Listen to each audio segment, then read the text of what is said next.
welcome to a new episode of PR360, and I'm your host, Brett Deister. If you could please subscribe to PR360 and all your favorite podcasting apps, leave a 5-star review if you like this podcast. But this week, it's all about storytelling, the storytelling that you need to know because it's going to be full of storytelling so that you can tell the great stories to your customers and to your internal employees as well. But with me, I have Brianne Garrett with me, and she is a journalist and editor focused on food, lifestyle, entrepreneurship, and in addition to amplifying Black and Brown voices, she is currently the managing editor at Sweet July brand, and she has been a reporter for Forbes and many others as well. But welcome to the show, Brianne. Thank you so much. Thanks for having me. Yes, and the first question is, all my guest is, are you a coffee or tea drinker?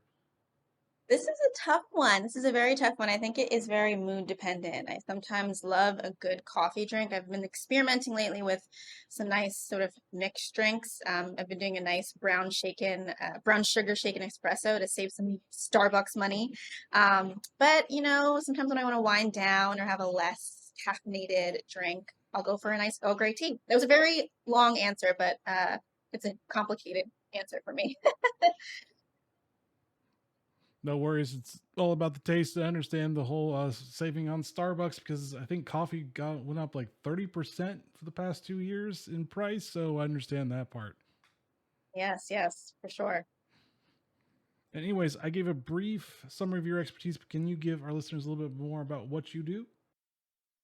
Yeah, so I'm currently managing editor for Sweet July brand. So I run all things editorial for this very multifaceted brand founded by Aisha Curry. It really is centered on being a lifestyle platform, predominantly for women of color, for Black women, a place where they can shop Black-owned brands, a place where they can get really tailored storytelling, and it's been a very fulfilling journey so far. Overall, you hit the nail on the head. I'm a journalist and editor focused on amplifying Black and Brown voices, specifically through food, through entrepreneurship, and through lifestyle. Gotcha. And then storytelling. I mean, it's the key component in journalism and PR. I mean, works hand in hand almost. But what are some effective ways of telling a story? Yeah, I think intentionality is probably the word that comes to mind. I think I receive a range of pitches from PR platforms, and the ones that stand out are the ones that really know the story that they're telling and are telling it or are trying to pitch it with intention. And that means ensuring that it aligns with the goals of the journalist, ensuring that they are authentic in the way in which they're portraying the story, whether it's a person, a brand, a product. I think just being transparent is really key. Credibility across the board in journalism is really key, but I think the same can be said for PR. Gotcha. And then should PR pros focus in on the multicultural storytelling aspect of it? Because I know it seems like sometimes one story is specific to one group of people, sometimes, or they may actually be trying and completely failing. But should they focus on that aspect of it and maybe like try to tell different stories to different people? No brainer, right? I think when you think about, if you want Black and Brown communities, underrepresented communities, LGBTQ plus communities, a wide range of communities to be interested in the products and brands that they're meant to be engaging in and that you are selling. I think it's a no-brainer that they should be weaved into that storytelling. People want to see and want themselves represented in storytelling, and so there needs to be again an intentional effort and also a meaningful and thoughtful way. I mean, I think you're seeing a lot these days, a lot of tokenism, a lot of sort of capitalization on these particular communities. And so, yes, there should be a focus on multicultural storytelling, but it should be done in a way that's intentional, that's thoughtful. And I think a great way of doing that, as you mentioned earlier, is by hiring internally people who represent these folks. That's the best way to make sure that you're accurately telling a story. And so maybe a PR pro is trying to do it and, well, may miss the mark because we're all human.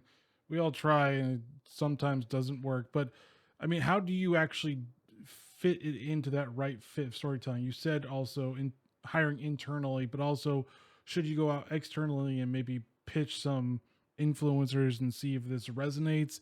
Is that something else you should actually try to do, like workshop it a little bit more, not to sound like more corporate, but to sound more authentic? Yeah, I mean, data-driven insights is something that I think works really well if you really want, to get a temperature check on what people want to hear or feedback, authentic feedback, honest feedback. Yeah, there's always taking that route of surveying your audience and seeing what they want to hear, seeing what's working and what isn't. It's a nice way to supplement your internal hires and really understand what your consumers want. Hmm.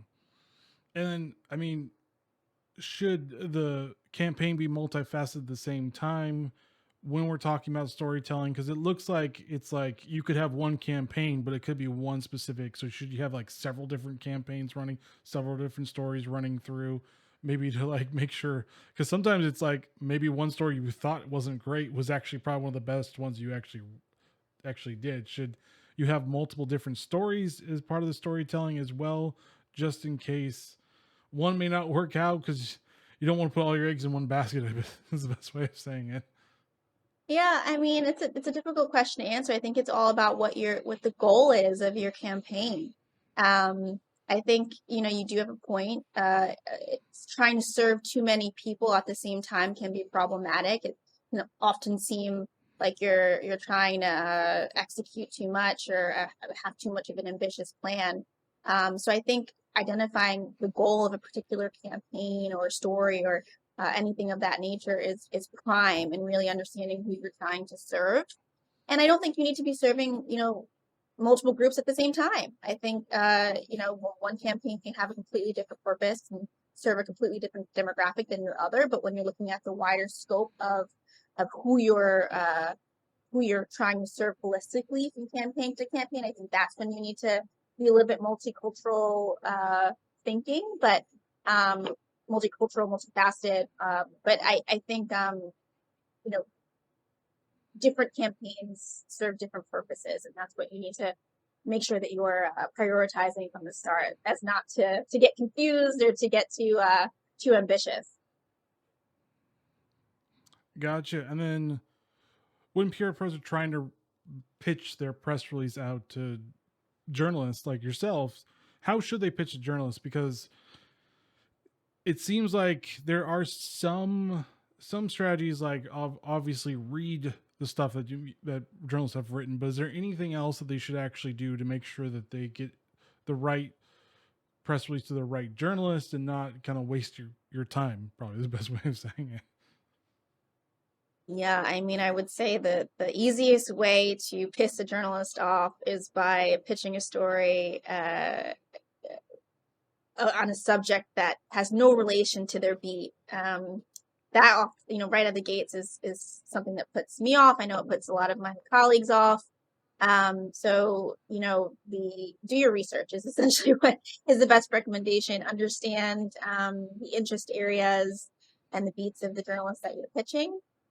Make sure that it's aligned with their coverage areas. And I think I'll go a step further and suggest that trust the journalist's expertise and their ability to determine whether or not it's a viable pitch. I think one of the additional frustrating elements is when a PR professional pitches a story that's written, and they assume that the journalist would want to cover it from that angle or would want to use those cherry picked quotes that they're adding, and I think it's an interesting strategy, and I understand why that might be the route. But I think most journalists want to be trusted in their ability to tell a story and their ability to determine that it is a good story without, too much work or hand holding from the PR professional, if that makes sense. Yeah, it does. So I mean, should there be any tools? Because I know there's some tools out there to at least for PR pros to understand. Should they use those tools, and also should they not use mass emailing to get their story out? Because I feel like sometimes you're like, well, this looks like it was a mass emailer, and even though it may be my subject, you kind of make me feel like I'm just part of the list. Oh, absolutely. You can definitely differentiate a tailored email from one that's a mass send. And there are a lot of ways to identify that, but I think a way to make sure that you're tailoring that email to that specific journalist is by maybe, mentioning past coverage, acknowledging the fact that you've been following their career.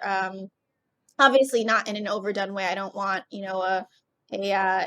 basically a fully executed resume, or relinking my portfolio, but just an understanding that you've read my work before and that this could be a nice jumping up off point to something I've covered, a different approach.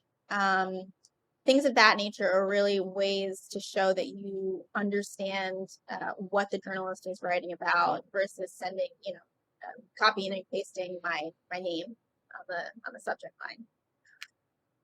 Mm. And then when they are pitching the press release, should they be adding extra content besides the written portion?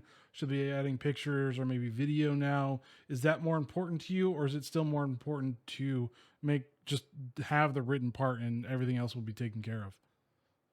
I think multimedia content, where relevant, can be helpful in painting the full picture. I mean, obviously, there's so many different ways journalists seek to tell stories these days, and so maybe a written format isn't suitable. Maybe it's a better fit for a series or a podcast, or everything, or all in one. So I think demonstrating the ways in which the story could be told is helpful, but I also think there's a healthy balance, and telling too much or showing too much in one email can often be overwhelming. So again, if my short answer would be, where relevant, videos and any additional storytelling platforms or forms of content can be helpful. Got it. So still always bullet point it if you have different angles of the story, or I should say helpful tips from us, because it's more helpful than actually telling you what to do. So that might be part of the headline, be like helpful tips, and then take it or leave it type of a thing. Right, exactly. Yes, this is the information I'm presenting to you. Use it in a way that will help whatever you're working on, whatever stories you're looking to tell. I'm not telling you what to do, rather making some useful suggestions for potential future opportunities. Mm-hmm. And then what has been like one of the worst pitches you've ever gotten? Because I'm pretty sure there's been some pretty awful pitches you've gotten where you're like, did you like not know me at all, or did you not read, or are you just trying to like tell your boss this is how many journalists that I pitched, so it makes you look good? I mean, I'm sure I've gotten way worse pitches in the past, but the one that comes to mind recently was an email regarding weddings. And in the leading intro of the email, it said, "Brianne, I've been loving your wedding content recently," and that was a red flag immediately, because to my knowledge, have yet to, write a wedding specific story or feature. So, again, telltale sign that this person was probably sort of crossing off the emails of journalists that were in their network, and sending out a mass email. And it's definitely, a turn off as far as wanting to look more into what they were pitching. So, that one comes to mind as one of the worst, I guess, approaches to pitching. And then, I mean, if PR pros do that, you just like put their like emails in spam. Now you're like, nope, not anymore. You're done. First impressions out the door. Immediate X. I should create a folder that's designated for bad pitches, just so that they can just filter right in there. And is there any way for like PR pros to avoid that bad pitch type of a thing? Because I'm pretty sure some aren't really trying to, some are, but is there any way to avoid that with you so that don't be like, oh crap, I just did a bad pitch?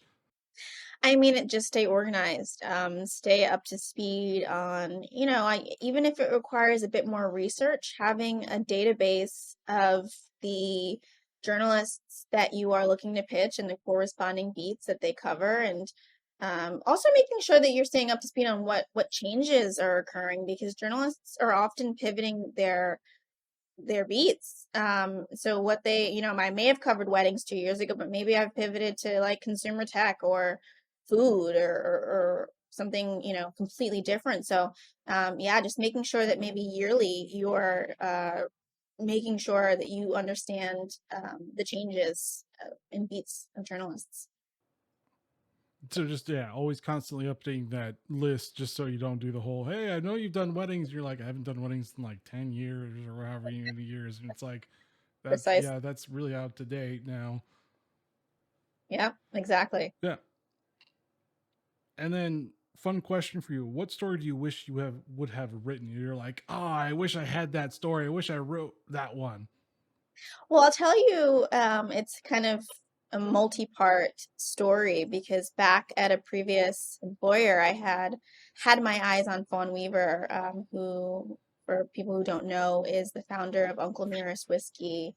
An amazing story, an amazing founder, and I had just wanted to interview her and figure out an approach and obviously a way to get to Tennessee, to Shelbyville, to actually get to this distillery and tour it and tell the story, in the best way possible. And so it didn't pan out when I was trying to figure things out originally, but not too long ago, in one of the latest issues of Sweet July, I was able to include her story. I was able to get out to Shelbyville, interview her in person, tour the amazing distillery. And so, yeah, that was kind of a full circle moment of really wanting to write a story and making it happen. And it may have taken a little bit longer, but it eventually worked out. Mm. And is that like the highlight of your career, that it all worked out in that type of a way? Or is there other stories that as well that are like, yes, that's one of my defining moments as well? Oh man, it's definitely one of the highlights as far as, yeah, making something happen. I think there are often times where journalists have a passion project or a specific person that they want to interview, and for whatever reason, whether it's just bandwidth or budget or just, timing, it's just not the right moment. So I think those are the highlights, at least in my career, of shelving something, knowing that you intend to circle back to it and figure it out, and really be passionate about making it work. And yeah, those are the great moments in journalism for sure. All right. And where can people find you online? All right, well, I'll have to first plug Sweet July, which again is a platform for stories, a platform for Black-owned products, and both combined. So you can find Sweet July on Instagram predominantly as far as social media goes, and also sweetjuly.com. And then personally for me, you can find me at Brianne Nicole 18. That's all one word on Instagram. And on Twitter, you can find me at Brianne_Garrett. All right. Any final thoughts for our listeners? No, I thank you for, centering a podcast on my favorite thing. Storytelling is prime. So yeah, it's great. It's an important thing to be talking about. Yeah, it's always important to talk about and to, I guess, refresh ourselves sometimes. Yeah, for sure. Well, thank you, Brianne, for joining PR360 and sharing your knowledge on journalism and storytelling. Yeah, thank you again for having me. It's great. Yes, and thank you for listening to PR360. As always, please subscribe to PR360 on your favorite podcasting app. Leave a 5-star review if you like this podcast. And join us next week as we talk to another great thought leader in the PR industry. All right, guys, stay safe. Get to updating your list of journalists and writing great pitches and storytelling.